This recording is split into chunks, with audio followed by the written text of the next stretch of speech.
Well, good morning. I need some help.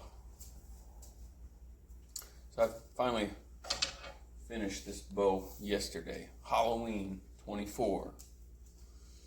Little 5 curve. Spanky little guy. I need help naming this bow. I don't have a name for it. Usually I have a pretty good name for things. I might just came up with one, but usually I have a pretty good feeling of what that bow is to be called as I'm working it. You know, it has its own character. You know what it really means to be. You know, say, like this one. Here's another kind of real subtle 5 curve, kind of hard to see. And the lighting, it's still pretty early. Another little Osage 5 curve, snakeskin backs, dyed the tips. Really easy, nice, pleasant to shoot little bow. I just have a modern string on it just because I'm not going to use it for much, but just kind of plinking around the yard. But this one I call 2 for tango, or 2 tango. Why? Because there's literally only 2 growth rings that make up this entire bow. This is one of the staves I've had that were just enormous, absolutely huge growth rings on it. And so 2 growth rings make up this entire bow. So hence the name. 2 to tango. Made 2 growth rings to make a bow. Like I was saying, I have an idea for this, but I want some help. I want some suggestions. So drop a comment in the section there and give me some suggestions, because this wood right here that I got, and it's gonna be hard to tell.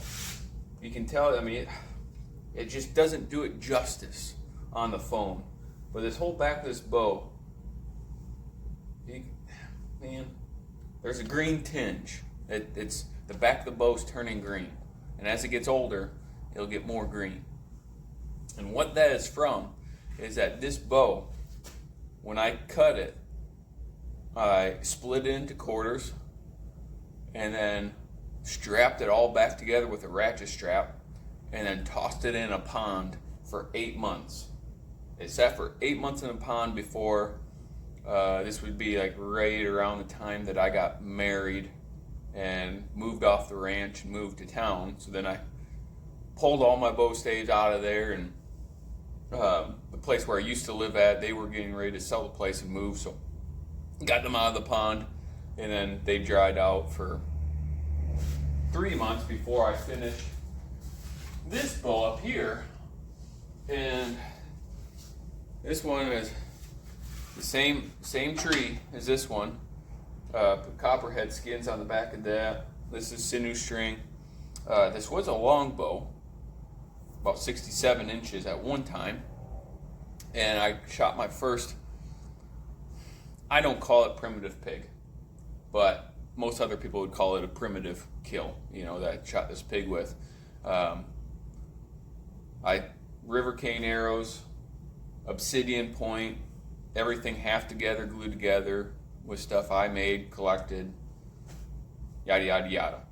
But I don't call it primitive because I had a modern string on it at that time. Now I got a sinew string. Shot a really big sow, but I hit some solid bone, didn't get any penetration, and lost my point. Found my arrow, but pig survived. She's fine. But this bow, after building it, this one I knew what the name was going to be, was Swamp Donkey's Drought. It got named Swamp Donkey because the pond that this was sitting in and the mud and stuff that pulled it out between all the horses and the cattle in it, it reeked. And even still, when I cut into this wood, after it's been sitting now for a couple of years since I pulled it out of the pond, it still reeks. Like, you can still smell the wood when you start cutting down farther into the heartwood. But so I got the name Swamp Donkey from that. And then the Swamp Donkey's drought was, I was going through a spiel of, I probably made 6 to 8 bows that I just continued to blow up. And this was the first one I made that finally held together and hasn't blown up since. So it marked the end of a drought. So Swamp Donkey's drought. So I'm thinking, and that's kind of my anticipation, is that I'm going to stick with the Swamp Donkey theme, because that really is what that log is, what that tree is it's a Swamp Donkey. So I'm trying to find what I need to attach to that name before or after to continue that theme, to continue that title of Swamp Donkey. I think I came up with a name, and once again, let me know what you guys think of it. I think I'm going to call it the Rutting Swamp Donkey. Rutting, R-U-T-T-I-N-G, like a buck rutting. I say that because I finished it yesterday on Halloween, and growing up with my family who are avid hunters, we always would say that Halloween marked the start of the rut, like we were already in the woods all the time. But when we started to do our all day sits, that we really started to take everything serious, was usually marked by Halloween. My brothers killed some really nice bucks on Halloween. And so I think that might be the name for this little 5-curve bow, is the Rutting Swamp Donkey. But I'm gonna shoot this thing in a little bit more today. I really haven't shot it. I shot it at a sweater I hang from a saddle rack here behind me. Just a handful of times, maybe only three quarter drawn. But I think today I'm going to try to shoot 300 to 500 shots of just half drawn, just slowly kind of massage these limbs in, get that muscle memory, right? That muscle memory to build into this bow. I'm really shooting for a higher performing short bow. It drives me nuts here lately. It's like this is a kind of slow bow, really is. I don't like shooting it. It has a lot of string slap on my forearm. I haven't been able to get away with it. I've done a couple things to get it better, but it hasn't ever gotten great. And it's kind of slow. I mean, it definitely packs adequate enough power, but it's shooting like 148 feet per second with a 540 or 560 grain arrow. So that's pretty decent for all primitive gear and stone points and stuff. It will do the trick. It will kill. If I really want something that's just lightning fast, something that's just snappy, I don't want to have to add things to it to make it that. So I want a self bow that's pushing 155, preferably above 160 feet per second, without just getting an insane amount of draw weight. I want the thing to be a pleasure to shoot. I want to be able to enjoy to shoot it. I want to be able to be sitting in my ghillie suit or in stand, during the cold weather, when you start to get really stoved up, and then you can't draw, and then you have that big buck walk by, then you can't get drawn all the way back. I've done that before. My heart still hurts from that. I still relive that moment every year. I still almost shed a tear. That was a monster, 170 class 8-pointer. I kid you not. He was a monster. I called him Leroy Brown, baddest buck in all dang town. Some of the biggest, most mature bucks that we had on the land, he whooped the snot out of. I had him at 8 yards. Had my longbow that's up here that I made, and I couldn't get the last 3 inches of draw. And I was sitting there struggling, let down. I try to pull back again, just pull back, and I was struggling. My head was going up like this, and I looked down like, oh, well, it's now or never. And I shot. Well, what happened when I was struggling, my head went up, my point of aim went down, shot right underneath him, that 2-blade broadhead, shot right underneath his chest, and you could see hair just shave right off as that arrow passed underneath him. Didn't even nick his skin. he survived, lived to tell the tale. My dad saw him after a season, across the valley.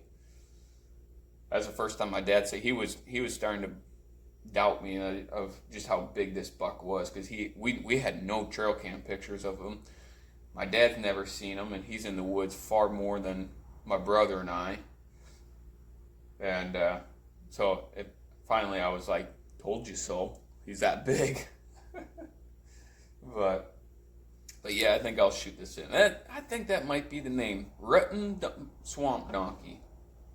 Yeah, that might be it. But you know, with these little bows too, you can't neglect the small things. You know, these small things in building these bows, such as massaging the limbs. A lot of times, I'll build a bow, get to cranking it out, and get out to the woods. I'm impatient.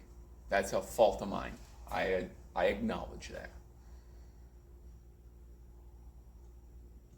But these bows, these works of art, these things that you want to have and cherish for a lifetime and lives to come, they deserve our time.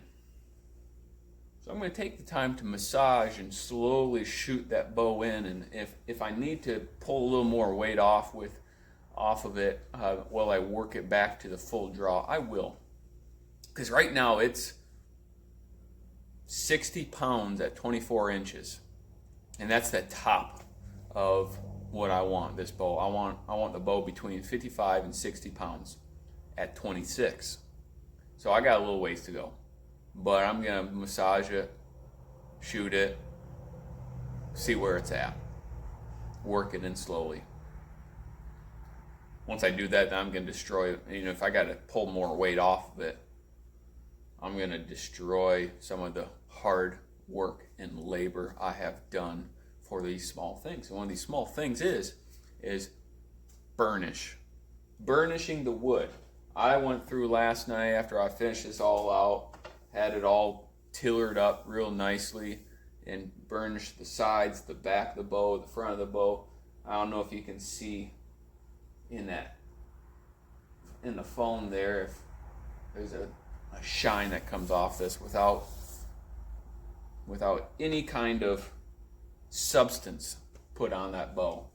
I just take this I don't even call it a awl, but a piece of antler, a bone. I actually made this for when I'm rawhide braiding, and really work that grain, smooth down all those fibers, polish it up really nice, really make it look good.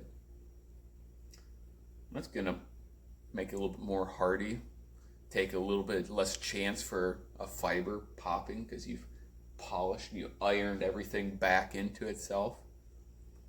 Yeah, you gotta take the time for the little things. They definitely make the difference. Man, I can't wait to get this thing to the woods and hunt with it. She is a beauty. Yeah, I don't know though. It's a shame. I'm still crippled up here. I was working horses and had a horse fall on me and snap my ankle. Uh-oh, sun's up.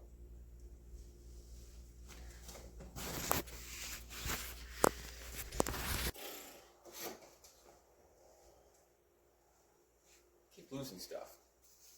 Man, sometimes I think I need a babysitter.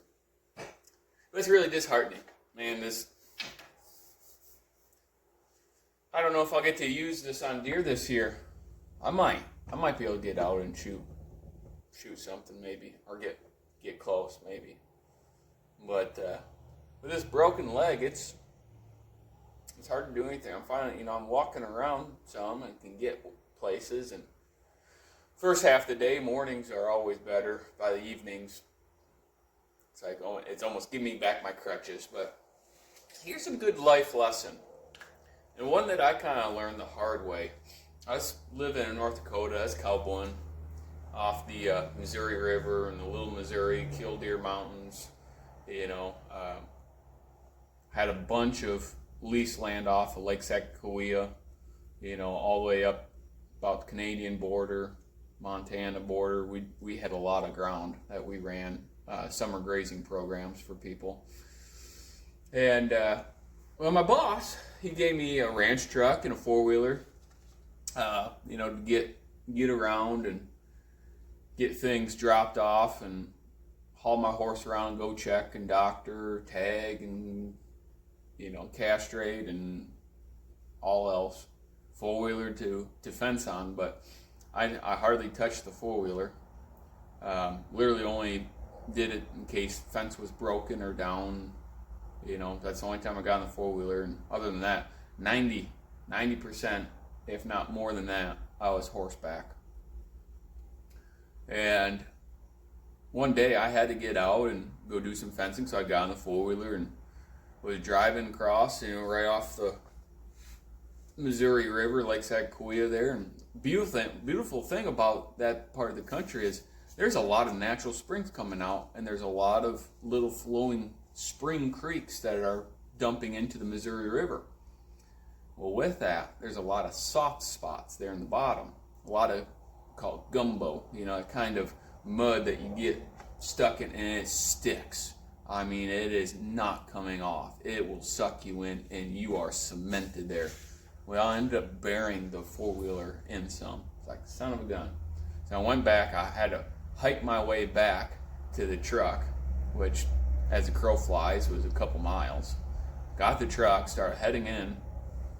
The 2-track to get down there where I went, well, sure enough, there's a creek that passes one of those 2-tracks, and I had to get across that creek that had a culvert at one time, since washed out, and it used to be just a little crack.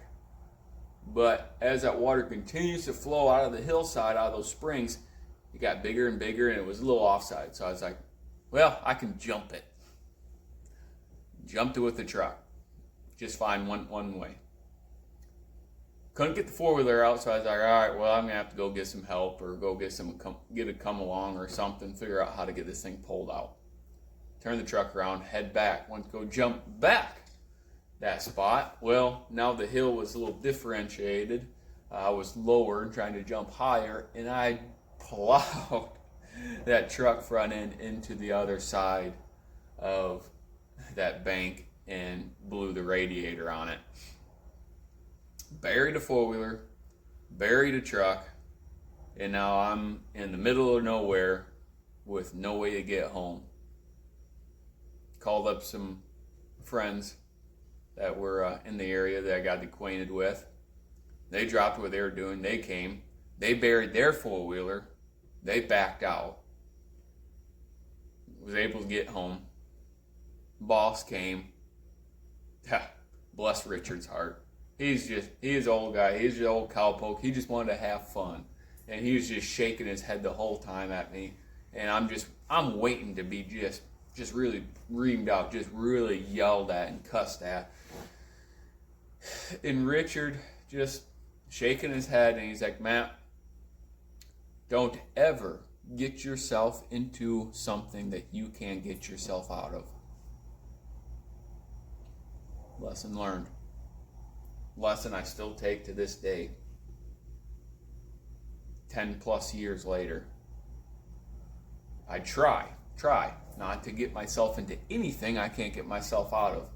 And so even though I'm physically able, I can get to the woods, I can hunt, I can get out and try to shoot a deer, shoot a pig with this bow.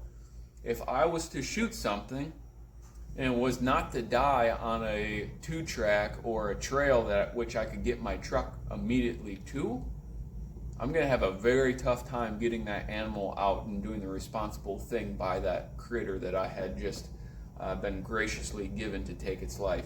And I owe it to that animal to be able to get in there, to process it down, the hide, tendons, meat, everything that I want to use off of it, to take that and to get it and to use it properly and to let that animal's life continue to use on in such a way as that. And so, yeah, I got friends that say, hey, we'll come drag for you, but it's still that mentality of, I'm not going to get myself into something I can't get myself out of.